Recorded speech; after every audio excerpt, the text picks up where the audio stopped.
जिस आदमी के घर में औरत नहीं है तो उसे औरत की इज्जत का भी नहीं पता।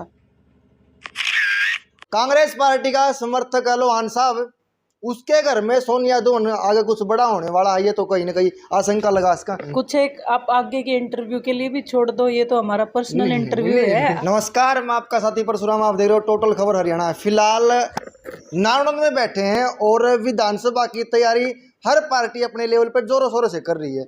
वहाँ एक वीडियो देखो, थोड़ा जानते हैं।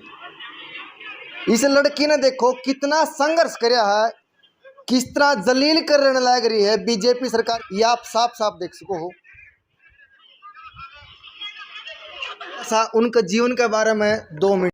नाम है सोनिया दून, जिनका जन्म सन 1991 में गांव पेटवाड़ में हुआ। सोनिया दून के परिवार में 5 सदस्य हैं, 2 बहनें 1 भाई।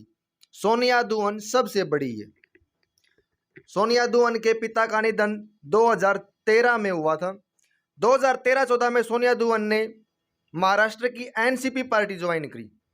2018 में एनसीपी की छात्र विंग की अध्यक्ष सोनिया दून को चुना गया। जैसे ही सोनिया दून को एनसीपी का अध्यक्ष बनाया गया, 2019 में महाराष्ट्र में बीजेपी की सरकार बनाने की मंशा को पूरी तरह से फेल कर दिया गया। एनसीपी के 3 विधायक बीजेपी ने बंधक बना लिए, गुरुग्राम के ओबराय होटल में रखे गए थे। सोनिया दून ने बहादुरी दिखाते हुए तीनों विधायकों को रात 10 बजे होटल में दस्तक दी और 100 से 200 समर्थकों के बीच में से 3 विधायक निकालकर बीजेपी की महाराष्ट्र में सरकार बनाने की मंशा को पूरी तरह से फेल कर दिया गया। कैसी बेबे? मैं ठीक हूँ भाई। अच्छा, एक वीडियो देखी बेबे, इतना लंबा संघर्ष कराया है आपने। महाराष्ट्र में तो सरकार कांग्रेस की बनाने में आप पूरी भूमिका निभाओ हो, आड़े ही बीजेपी कर ले, इतना 19-21 का खड़ा क्यों है?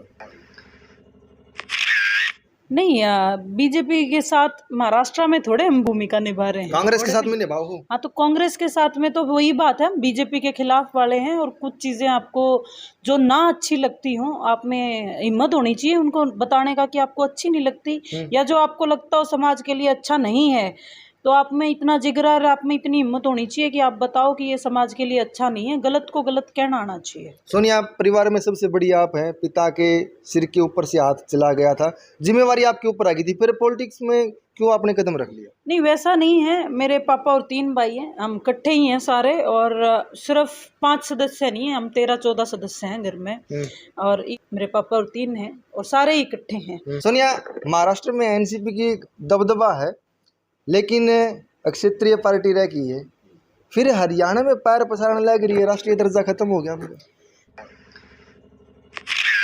नहीं, देखिए, ये जो राष्ट्रीय दर्जा इन्होंने लिया है, ये एक तरीके की चाल ही है बीजेपी की, हमें डराने के लिए। लेकिन हम इन सारी गीदड़ भपकियों से डरने वाले नहीं हैं, क्योंकि हमें राष्ट्रीय दर्जा 2024 तक के लिए प्राप्त था।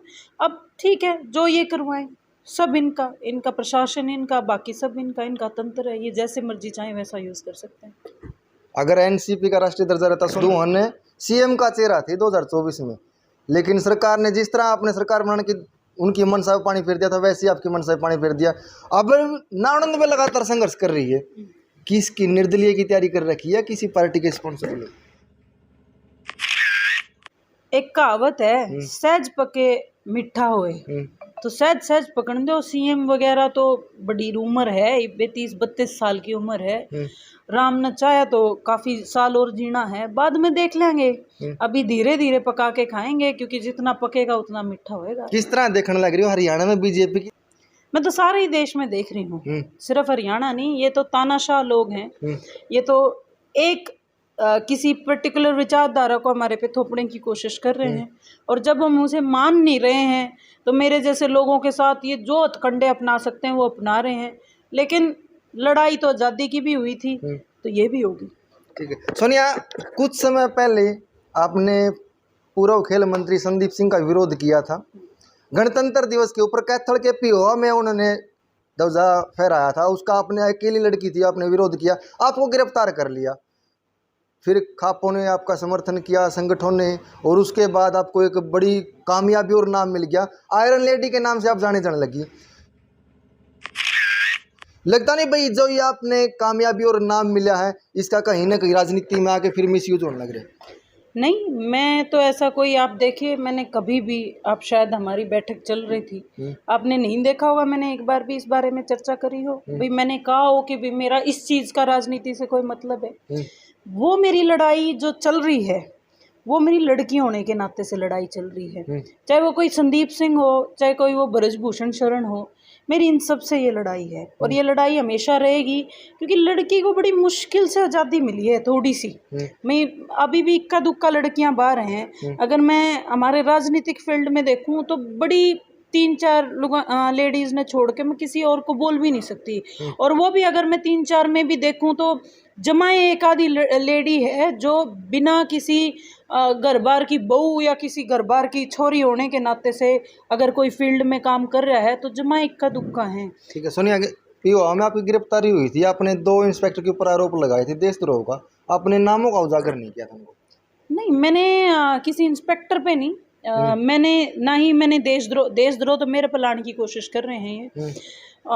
तो मैंने तो एक साफ साफ मेरे ताऊ जी ने कंप्लेंट दी है कुरुक्षेत्र पुलिस को कि भाई जो सरदार जी थे जिन्होंने मेरे शाल को उतारा, भाई किसी लड़की का शाल बम्बर खींचना, उसको उतारना, उसकी अस्मिता को ठेस पहुंचाना है, उसकी इज्जत को ठेस पहुंचाना है, और बाद में वही शॉल मेरे गले में डाल के घसीटा गया और उसको जो लपेटे दे के उसको फांसी लगाने की कोशिश करी गई। ये किसी भी तरीके से मान्य नहीं है, एक्सेप्टेबल नहीं है, हमने यही कंप्लेंट करी हुई है। उसके बाद एक डीएसपी रैंक के अफसर ने, ऑन ड्यूटी अफसर ने, बहुत सारी इंटरनेट पे वीडियोज़ हैं आप देख सकते हैं, मेरे पेट में गोडा मारा था। मेरी इन दोनों के खिलाफ ही कंप्लेंट थी और सीधी सीधी संदीप सिंह के खिलाफ है, भाई उन्हीं के इशारे पे तो किया था। सोनिया, जितनी संघर्ष आपने किया उस महिला को उसको न्याय दिलाने में, हालांकि वो मसला तो अब नरमा आ गया है, न उसको संदीप सिंह की गिरफ्तारी हुई है न उस केस की आगे कोई इंक्वायरी हो रही है। ऐसा नहीं है, न्याय तो जरूर मिलेगा और मैं इस चीज़ को अपनी जीत मानती हूँ कि वो संदीप सिंह आज नार्को टेस्ट के लिए मना कर चुका है, तो इस बात में तो फिर मैं और वह महिला को सच्ची हैं, या जितनी भी महिला जो हमारे साथ देने लग रही हैं और जो भी खापे और जो भी गणमान्य लोगों ने हमारा साथ दिया, हम सच बोल रहे हैं। तो आप बता रहे कि मात्र 2-4% महिला है जो राजनीति में सक्रिय हैं, हालांकि सरकार का दावा कि 50% भागीदारी महिलाओं की।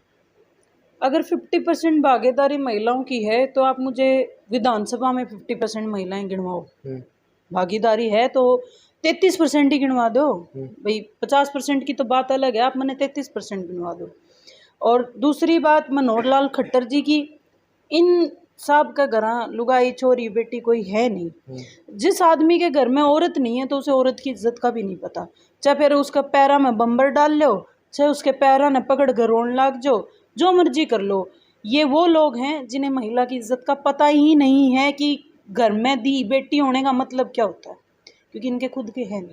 ठीक है, हरियाणा में एनसीपी को तो भले ही कोई नहीं जानता हो, शरद पवार जी को कोई नहीं नाम सुना हो, नहीं जानता हो, लेकिन सोनिया तो उनको पूरा हरियाणा जानता है। एक बार फोटो दिखा दे, दीपेंद्र हुड्डा, भूपेंद्र हुड्डा और आशा जी हुड्डा हैं, कांग्रेस पार्टी का समर्थक है लोहान साहब, उसके घर में सोनिया दोन आगे कुछ बड़ा होने वाला है, ये तो कहीं ना कहीं आशंका लगा सका। सोनिया मान सका कि भाई जितने भी ये नेता अब जन आंदोलन कर रहे हैं, जनसंपर्क कर रहे हैं, उसमें सोनिया दोन भी सक्रिय है और नाणंद की विधानसभा में कांग्रेस की तरफ से सोनिया दोन ताल ठोक सकती है।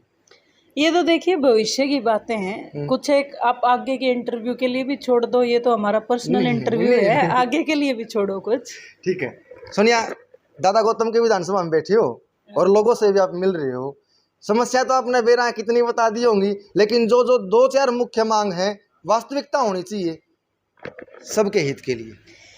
ये सिर्फ नारनौल नहीं, हरियाणा नहीं, पूरे देश को अच्छी शिक्षा, अच्छा रहन सहन, अच्छा स्वास्थ्य और नौकरी, ये 4 मूलभूत सुविधाएं हैं जो हमें चाहिए। दादा गौतम मेरे मान्य हैं, हमारे दादा हैं, सारा हल्के के दादा हैं, तो हमारी उनसे भी यही मांग है।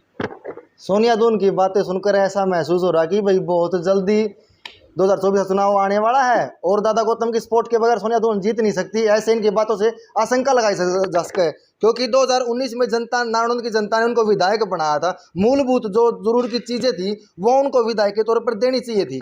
विधायक साहब स्टेज के ऊपर खड़े होकर कह दें कि भाई मैं गलती से बन गया, मैं विधायक नहीं बनना चाहता था, क्या ये बात उनको शोभा देती है? एक बात बताइए, देखिए उन्होंने पर्चा भरा, भाई जब पर्चा भरा है तो विधायक बनने के लिए भरा है, तो ऑफ कोर्स ऐसी बात है, और लोगों ने वोट डाला तो वो विधायक बन गए, तो इसमें तो कोई शंका ही नहीं है कि वो विधायक बनना नहीं चाहते थे।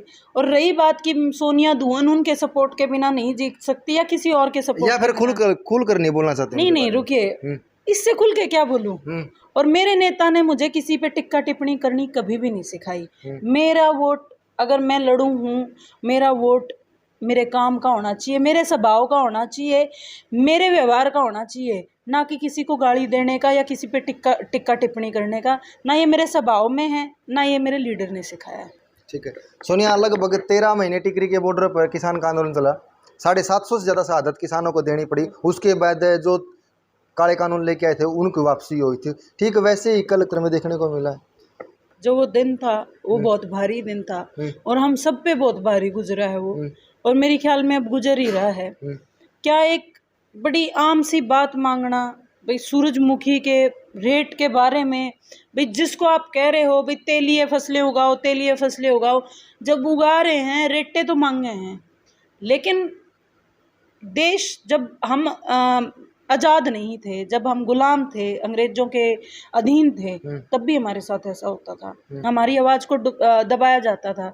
तो मेरी ख्याल में अभी फिर से, ख्याल में नहीं, मैं तो इस बात को मानती हूँ कि हमें फिर से गुलाम करने की कोशिश करी जा रही है। इसी तरीके से हमारी आवाज़ को बंद करवा दिया जाता है। बहन जी शुभकामनाएं हमारी 24 के, आपका बहुत बहुत धन्यवाद। धन्यवाद। सोनिया दुवन हमारे साथ में मौजूद थी। 2024 की तैयारी शुरू कर दी है, जनसंपर्क अभियान शुरू कर रखा है, लोगों से मिल रही है, उनकी मूलभूत समस्याएं जानने की कोशिश कर रही है, और हो सकता है कांग्रेस की टिकट से नारनौंद के विधायिका के रूप में आने वाली हो। 2024 चुनाव नजदीक है। आप लोग दूसरा कमेंट सेक्शन में माध्यम से अपना जवाब जरूर कीजिए। मिलेंगे वीडियो में, तब तक जय हिंद।